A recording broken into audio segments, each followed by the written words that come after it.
Who's going to give Islam problems? Bulk at 170. Get me at 170. Get me at 170. We'll get you back on the Maccas. Nah, look. Again, feel bad for JDM. I feel for him. Obviously, you don't get much better dudes than Jack. One of the nicest guys you'll ever meet. Oh, I didn't plan on it, but my shuttle just got here and I saw him walk. I wanted to tell Habib and Islam both congratulations, man. What they're doing is incredible. Just won a belt, 15 pounds up. I mean, dominantly. It's just him and his team, the work they're doing and the way they're performing is incredible, man. I gotta respect it, you know? Now, I ain't gonna lie to you guys. I want to see Ilia Topuria versus Islam now. I want to see it even more now. Dude, Ilia versus Islam White House. Make it happen, Dana. Make it happen. Defend this new world title again.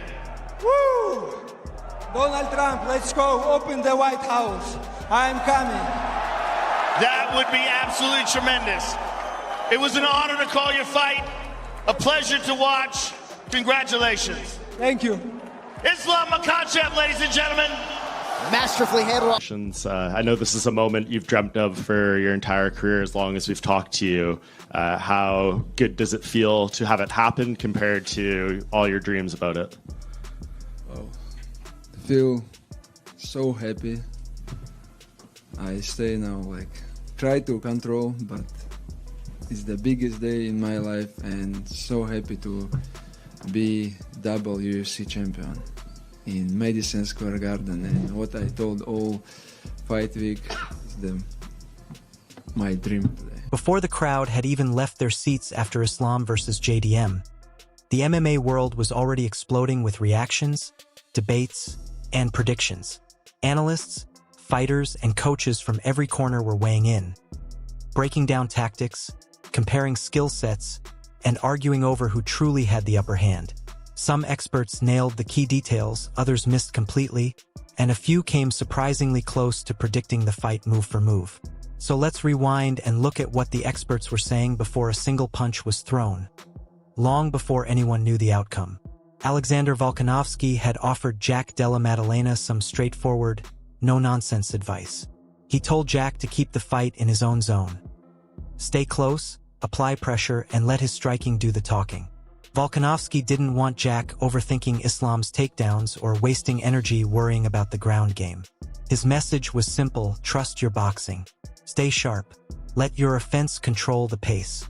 His game is to pressure you, be in your face, be effective on the feet. And I love that. You need to do that. That's where you're best. That's where you do your best work. Do that. Worry about the takedown when it's there. Obviously with Islam's going to have that better control, but still, you need to be effective on the feet. Last thing you want to do is worry so much on the feet and don't let your hands go. You hear me say this all the time. Volkanovski didn't just see Jack as a solid challenger. He saw him as a real threat. He spoke about Jack's raw power, his relentless work rate, and his refusal to coast even for a moment. Whenever opponents tried to stall or simply survive, Jack would cut off their angles, keep throwing, and force them into mistakes. Volkanovski said that while a knockout was absolutely possible, he wouldn't be surprised if the fight went to the judges, because both men were tough enough to push it all the way. Very, very interesting one. Obviously, I'm going the underdog, going Jack Della Maddalena. Can he get a finish? Of course he can. Of course he can. I think Islam's good enough to survive though when he's gets hurt, grabs something. But Jack does such a great job of, if you're just hanging onto a leg just to stop that, Jack's not the type of guy to just try and win position. He will just turn his hip, grab your hip, turn enough while you're grabbing, just smash, smash, smash. Can you get a reverse from there? Yeah, you can. But can he get the finish? Because he's such a solid and powerful dude. He can as well. So that's interesting. So, decision wins looking pretty good here, but a finish. While Volkanovski focused on Jack's aggression, Michael Basing took a step back and analyzed the matchup as a whole. He reminded fans that Islam Makhachev's track record speaks for itself. The man isn't just a wrestler anymore. His striking has evolved, his composure is elite, and his ability to adapt mid-fight is what makes him so difficult to beat. Bisping emphasized that this wasn't a typical striker versus grappler showdown. Islam could hold his own in every area, whether it was landing heavy shots or locking in a submission the moment an opening appeared against someone as dangerous as Jack. That kind of complete, all-around skill set made Islam a nightmare matchup for anyone. Jack Della Maddalena on an 18-fight win streak, taking on Islam Makhachev, a man that only has one loss on his record. He got caught by Adriano Martins at the start of his UFC run. His record is 27 wins, 1 loss. 5 knockouts, 13 submissions. The man can strike. Remember, this is billed as a striker versus a grappler or a boxer versus a wrestler. But the man's got submissions and he's got knockouts. Look at what he did to Alexander Volkanovski. Knocked him out with a beautiful head kick. And no one's knocking out Alexander Volkanovski. And he came back after getting knocked out against Topuria and beat Diego Lopez to become the champion again. And the man's flying high. He's a future Hall of Famer. What I'm saying is, Islam Makhachev can strike. He had moments as well against Dustin Poirier, who's one of the best strikers that the lightweight division had in recent memory.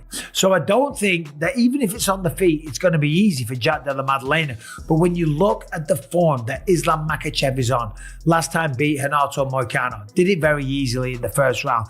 Dustin Poirier took him to the 5th round but got the finish. Before that, knocked out Volkanovski with that beautiful head kick, and prior to that, had a really close fight with Alexander Volkanovski. Again, don't let that fool you. Volkanovski is a tremendously talented fighter that was the pound-for-pound #1 at one point. Remember that. However, Jack... Bisping also looked back at Jack's big win over Belal Muhammad, calling it the perfect momentum boost heading into a championship fight. He praised Jack's footwork, his sharp combinations, and the high-level coaching coming from his corner, especially Craig Jones and Volkanovski. But even with all that momentum, Bisping said Islam was operating on an entirely different level. Growing up in the Dagestani grind and training in a room full of world champions had shaped Islam into someone who thrives under pressure. And fighting at Madison Square Garden, with Jack defending his title for the first time, only raised the intensity.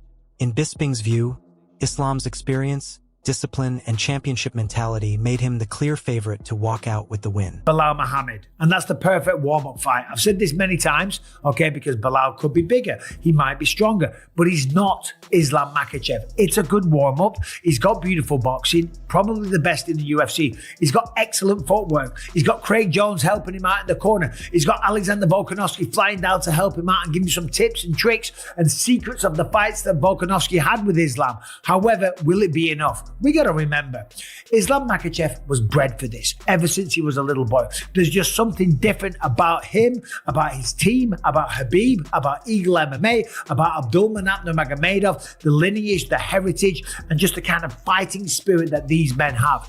Islam Makhachev has been bred for this moment, and he's been in these kind of big moments before. Remember, this is a super fight going down at Madison Square Garden, and this is Jack Della Maddalena's first title defense. On Instagram last week, I said that Jack was going to win, but now I think about it more. I did an episode of my podcast with Paul Felder, and the more I thought about it, the more I started to think that Islam wins this. Then Israel Adesanya jumped in with a take that instantly turned heads.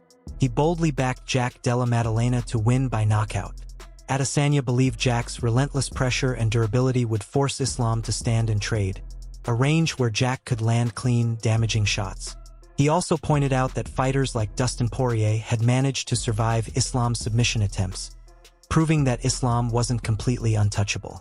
And after watching Volkanovski push Islam to the absolute limit, Adesanya was convinced Jack had both the power and timing to shake up the entire division. His confidence in Jack's chances poured even more fuel on the fire, splitting opinions all across the MMA community. I'm not trying to count Islam out, but I just know Jack. I know that when Jack keeps getting up, it's going to be a problem. And Islam's going to be forced to strike. And when he's forced to strike with Jack, he's going to get hurt. Islam, I think, is the best of the Dagestanis, one of the best fighters in history, one of the most efficient. But when it comes to Jack, like, look, even Dustin's able to get up and like stop his submissions, and Dustin's a fucking gun. And also, I've seen live what Volk can do with Islam when they were in Perth. Dustin has great boxing, but I still think Jack is on the boxing level. Levels! And he's touching him.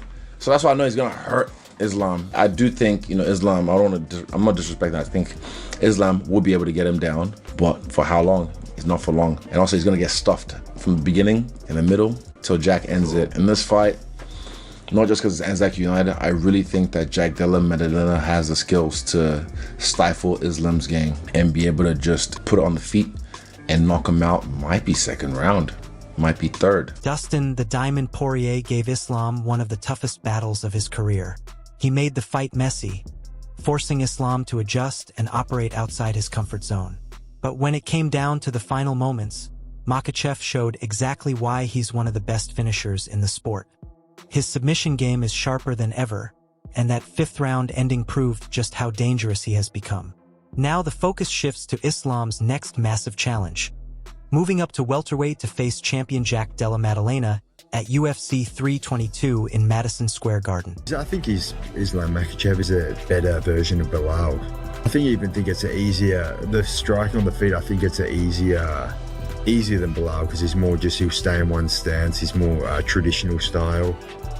But yeah, he's the pound for pound number one, so it's a tough fight, but I guess we'll just watch all his fights again, make a solid game plan, and then just start working at it. From pretty much now, I'm going to start working on ways to beat him, different ways to get back to my feet, stuff in the takedown, but I'm pretty confident I can get this. The big question now is whether Islam can handle the size and power of welterweights.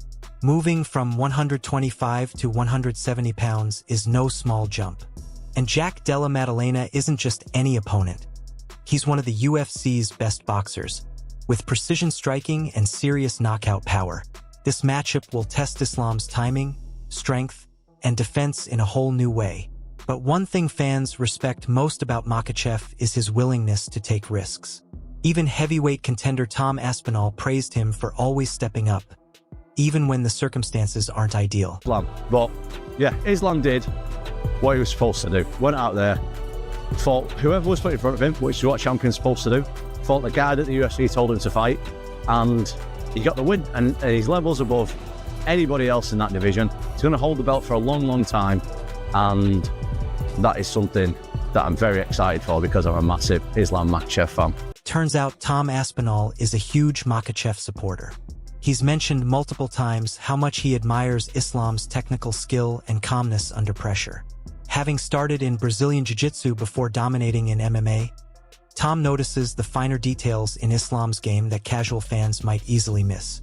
Aspinall's own all-around skill set reflects that same Dagestani discipline, and it wouldn't be surprising to see him deliver an Islam-style performance one day. Even fighters who have faced Islam's camp can't help but respect him, Tony Ferguson being a prime example. If you're enjoying these insights, hit the like button and share your thoughts below. Makhachev, I'm going to tell you, somebody was telling me, who do you think's a better wrestler? Was it Makhachev or was it Khabib? And I think Makhachev is a better grappler, honestly. I think he's a little bit faster. I think with Khabib, I think he's just a little bit more, not timid of the freestyle that Makhachev presents, but I think Makhachev, he's not going to do so bad at 170. I think he'll be all right. Tony Ferguson's rivalry with Khabib is legendary. Yet, surprisingly, he has spoken respectfully about Islam's talent. Whether he's being genuine or just teasing Khabib, Tony has never hesitated to give credit where it's due. Many fans believe Islam's dominant win over Charles Oliveira was the fight that finally gave a glimpse of what a Khabib versus Ferguson matchup might have looked like. The result wasn't even close. Islam controlled every moment, leaving fans to wonder if Khabib would have done the same. It's one of those unanswered questions that continues to fascinate fight fans. Makhachev, can he fill the shoes of a George St. Pierre one day? He's amazing. I think right now he's the best pound for pound right now. His last few performances, just amazing. An amazing showcase of heart too, because he had a bad cut on his forehead and Poirier gave him a tough time. I think that fight gonna make Makhachev even better because these are the fight that make you grow. In terms of skill, Makhachev right now is the best fighter, but that doesn't mean if you're the best that you always win. When legends speak, people listen. And Georges St. Pierre, one of the all-time greats, has nothing but respect for Makhachev. GSP has praised Islam's balance of wrestling, striking, and mental composure, calling him one of the most complete athletes in the sport today. Michael Chandler, another elite fighter, shares the same view, even without having faced him in the octagon. Chandler says it's clear that Islam is performing at a championship level that very few ever reach. Is the best lightweight in the world by far with his performances. And I have no problem saying that. His hands are getting better. He just outstruck Poirier. He can outgrapple anybody. And I think he truly is doing it for more. He's got something deeper that he's fighting for. He's fighting for an entire village, an entire portion of the country, an entire religion, and an entire legacy for himself and also Khabib and Khabib's fight. All in all, the experts were divided, yet united in one belief. This fight was going to be a war. Whether it was Islam's composure and championship experience or Jack's explosive striking and relentless pressure, neither fighter was expected to back down. The result was a showdown so evenly matched that fans knew they were about to witness something special, the kind of fight people would still be talking about long after the lights went out at Madison Square Garden.